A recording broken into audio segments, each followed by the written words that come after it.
हे दुर्दैवी घटना होती. पूर्ण राज्य आणि देश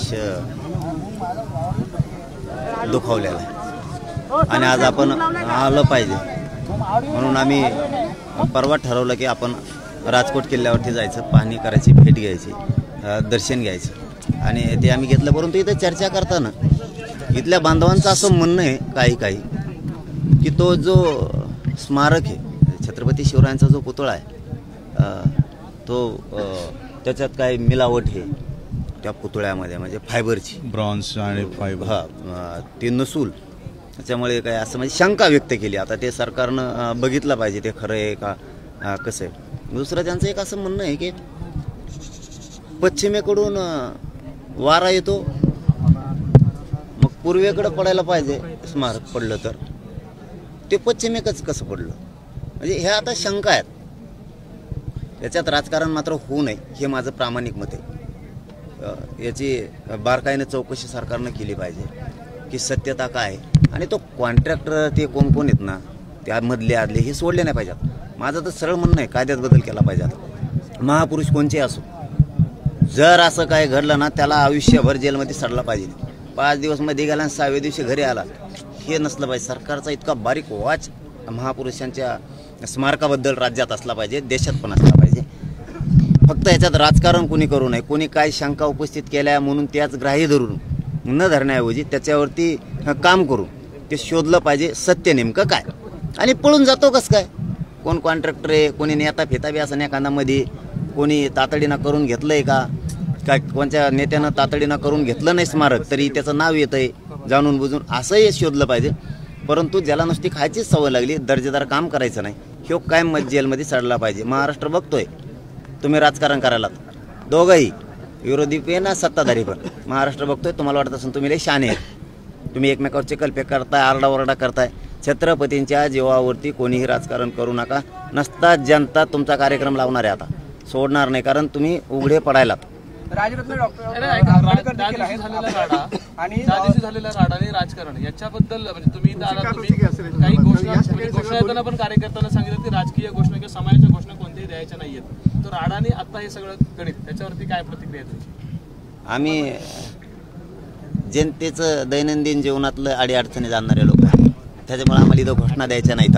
म्हणून आम्ही सांगताना सांगितलं इथं कुठल्याही घोषणा द्यायच्या नाहीत, ना राजकारणाच्या नाही, ना कोणच्या नाही, ना कोणच्या नाही.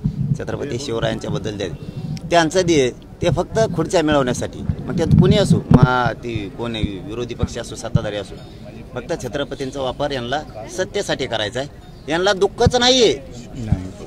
यांना जर दुःख असतं, यांच्या जर भावना दुखावल्या असत्या, यांना जर अपमान वाटला असता तर यांनी राडे नसते केले, याच्या मुळाशी गेले असते आणि पुन्हा हे काम सुरू करण्यासाठी सरकारकडे लावून धरलं असतं. कारण इथं स्मारकसुद्धा आता उभा राहणं गरजेचं आहे. तातडी शब्द वापरण्याऐवजी दर्जेदार, वेळ लागला तरी चालत, मग स्मारक असं झालं पाहिजे इथलं, हे सरकारनं लक्षात घेतलं पाहिजे.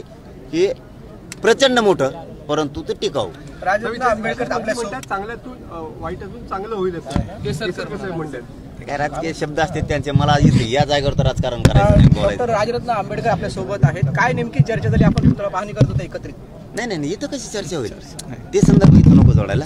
ते बघा ते म्हणले मला यायचं, म्हणलं चला, आपलं लय सरळ असतंय, चला म्हणलं चल जाऊ की. इथं येणं म्हणजे हे बघा, या देशातल्या प्रत्येक माणसाच्या भावना दुखावलेल्या आहेत. इथं राजकीय चर्चा आमची काही होऊ शकत नाही ना, तो काही विषय पण नाही. ते माणूस आहे, मी माणूस आहे, आम्हाला दोघांना दुःख झालं, असंच राज्याला आणि देशाला झालं, सगळे येत आहेत तिकडे. पाटील, राजकीय म्हणजे लोक जे म्हणतात, आत्ताचा जो प्रश्न होता डबल मी रिपीट विचारतोय की वाईटातून चांगलं होईल, म्हणजे वाईट करण्याचाच हेतू राजकीय म्हणजे पुढाऱ्यांचा होता का? शोध होईल त्याचा. मला परत तिथंच येतोय विषय, मला याच्यात फक्त राजकारण नाही करायचं.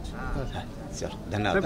प्रश्न सोशल मीडियावर असं विचारलं जात आहे, जे विरोधी पक्ष नेते किंवा सत्ताधारीमध्ये लोक इथे येत आहेत, तर ते 8 महिन्यापूर्वी इथे आले असते.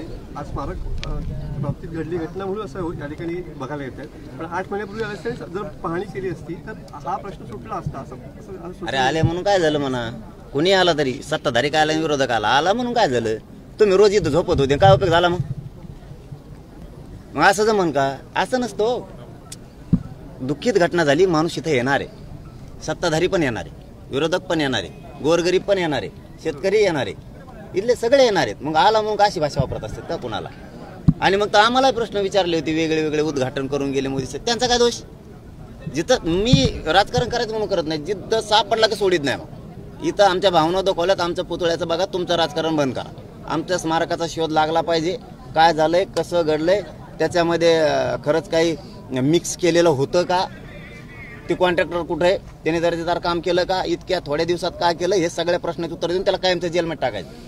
बाकीचे चिकलबेक करून तुम्ही नाटकं राजकारणासाठी करायचे नाही. छत्रपतीचा वापर करून ते महाविकास आघाडी असून ते महायुती असून नीट राहायचं नसता, महाराष्ट्रातली जनता पुरी तुमच्या मागं लागणार आहे.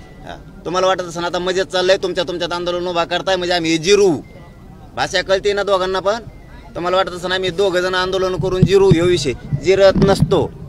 आम्ही आहेत ना शिल्लक महाराष्ट्रातले देशातले जनता, आणखी तुम्हाला दोघाला जिरून देणार नाहीत आम्ही. कारण तुम्ही राजकारण करून सत्ता भोगायचं काम करू नका माझ्या छत्रपतींच्या नावावरती. दादा, या सगळ्यांच्या विरोधात आता तुम्ही तिसरी आघाडी उभारणार का?